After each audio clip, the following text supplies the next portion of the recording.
Un ente celoso. Historia de un suscriptor. Ciertamente, comencé a escuchar el canal hace tiempo y me entusiasmó mucho al escuchar el relato de la casa maldita de Pénjamo, sobre todo porque yo soy de allá. Así que voy a compartirles una historia que no sé si les dé miedo o sientan que será más que nada un relato para pensar. Pero fueron 3 sucesos que están relacionados entre sí y me dejan aún con los pelos de punta. Puedo decirles que mi primera experiencia inició un día que después de trabajar regresé a mi departamento, todo acabado y exhausto. Vivo en La Piedad, y siempre cuando llegaba a casa, me gustaba quitarme los zapatos y poner los pies sobre un par de almohadas y poner videos en la televisión o una película y quedarme dormido. Siempre cenaba por allí de medianoche cuando me despertaba. Pero algo pasó ese día que me desperté antes. Estaba totalmente relajado cuando escuché ruidos en el departamento, eran tenues y no muy importantes, así que no les hice caso creyendo que se trataba de algún gato que estaba por los tejados. Cuando de repente me golpearon un par de veces mis pies y me decían gritándome, «Muévete, rápido, necesito que me lleves al hospital, ya se me rompió la fuente». Inmediatamente le dije que sí. Me puse los zapatos, pero al pararme ante la puerta, aún todo adormilado, pero recobrando mis sentidos, recordé que yo vivía solo y nadie más estaba en casa. Aún sentía el dolor en mis pies, los cuales habían recibido una especie de par de bofetadas. Miré hacia la sala del departamento en silencio, la televisión se había parado de reproducir la película que estaba viendo, preguntando si aún yo estaba ahí. No sabía si preguntar si alguien estaba en el departamento. Tomé mis cosas del sillón y me metí a mi cuarto para cerrar con llave. Esa noche, siendo honestos, no descansé nada bien. No sabía si alguien se había metido o si había sido una pesadilla la que había tenido, pero esa extraña sensación aún la sentía en mis pies. No suelo ser una persona muy supersticiosa, pero me comenzó a surgir la espinita de que podía buscar quien hiciera una limpia a la casa, pues desde ese día empecé a percibir cosas diferentes que en su momento no resultaban ser escalofriantes, sino más bien inquietantes, de las cuales entre ellas podía ver sombras en los cuartos del departamento. Me imaginaba que se trataba de movimientos rápidos que hacía con mi vista o que podía ser la mala posición de la luz la que me hacía ver aquellas cosas. Hasta pensé que se trataba del estrés del trabajo, pero cuando estas sombras empezaron a estar acompañadas de ruidos o sonidos que no generaba yo, fue cuando me sentí intranquilo. Aquí fue cuando decidí llamar a alguien que me ayudase a hacer una limpia al departamento.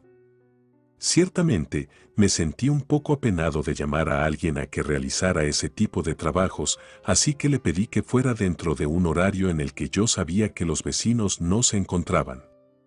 Un hombre con una serie de tatuajes en los brazos y medallitas exorcizadas llegó al departamento justo cuando le indiqué. Él comenzó a hacer su trabajo, cada cuarto que recorría lo rociaba con un líquido el cual olía a menta, no sé si trataba de mis nervios, pero tenía la sensación de que aquellas sombras huían de aquel hombre, pues dejé de verlas donde habitualmente las veía. El señor terminó su labor, y me comentó que para mejores efectos también era recomendable hacer una limpia a uno mismo. Siendo honesto, sentí que ya estaba tirando mi dinero con el trabajo que había hecho, así que le di las gracias y le pedí que se retirara, no sin antes me obsequió una tarjeta de presentación. La guardé en mi bolsillo. La segunda experiencia que me ocurrió fue a los pocos días, cuando se me había ocurrido invitar a una amiga a la casa a pasar un rato los dos a solas.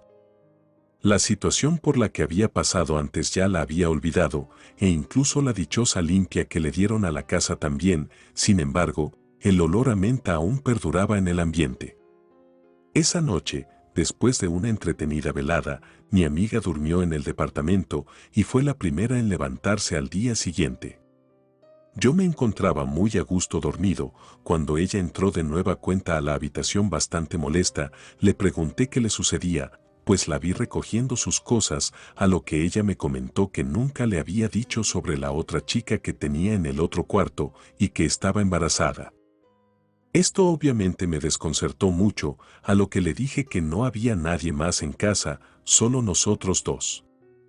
Ella me comentó que no era cierto, pues se la acababa de encontrar en la sala, y ella le preguntó que hasta qué hora se quedaría. Inmediatamente me levanté corriendo y abrí la otra habitación, no había nadie. La otra habitación del departamento era un estudio que había habilitado, y justo cuando apenas estuve a unos segundos de llamar a mi amiga para mostrarle que no había nadie, escuché un grito de dolor donde ella se encontraba. Regresé corriendo y la vi en el piso arrodillada, le pregunté si ella se encontraba bien, a lo que me contestó, alguien me acaba de rasguñar en la espalda. Al revisarla, efectivamente, tenía 3 largas líneas de unas uñas marcadas en su espalda, las cuales parecían ser muy profundos. Le dije que teníamos que irnos, pues había algo raro en el departamento y no era normal. Tomamos las cosas tan rápido como pudimos, y pude escuchar que la puerta del otro lado se abría y cerraba varias veces, hasta que dio un fuerte portazo para quedar completamente cerrada. Cuando salimos del departamento, le pedí asilo a mi amiga. Ella me recomendó antes que nada que buscara ayuda y que de ser posible yo me fuera a hacer una limpia. Fue cuando recordé lo que me había dicho aquel hombre que había ido a realizar el trabajo al departamento.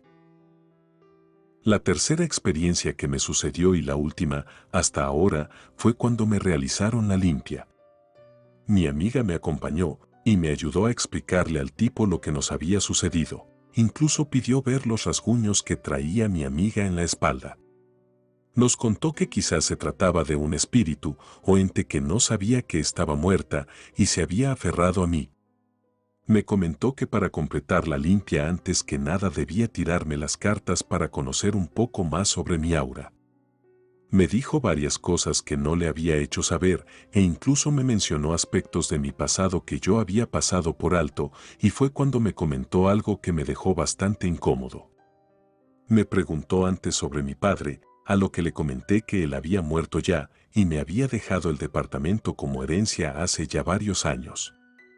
Fue cuando aquel sujeto me dijo que el ente traía consigo el bebé de mi padre, en otras palabras, mi hermanastro.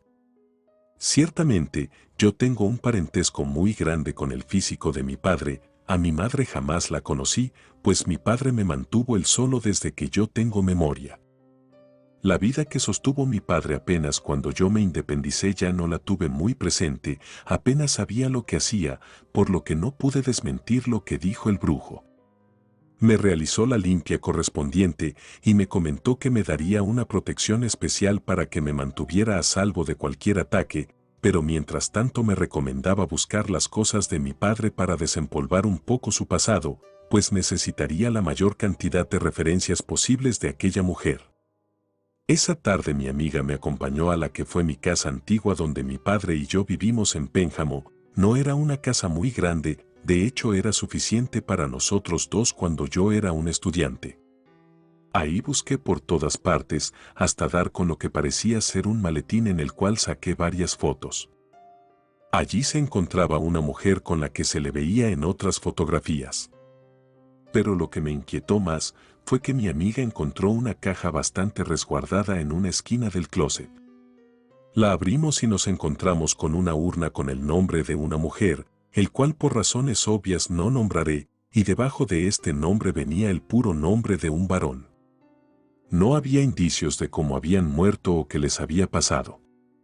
Lo que sí llegué a pensar fue que quizás mi padre no les había dado su respectiva ceremonia y que sus almas no estaban descansando en paz.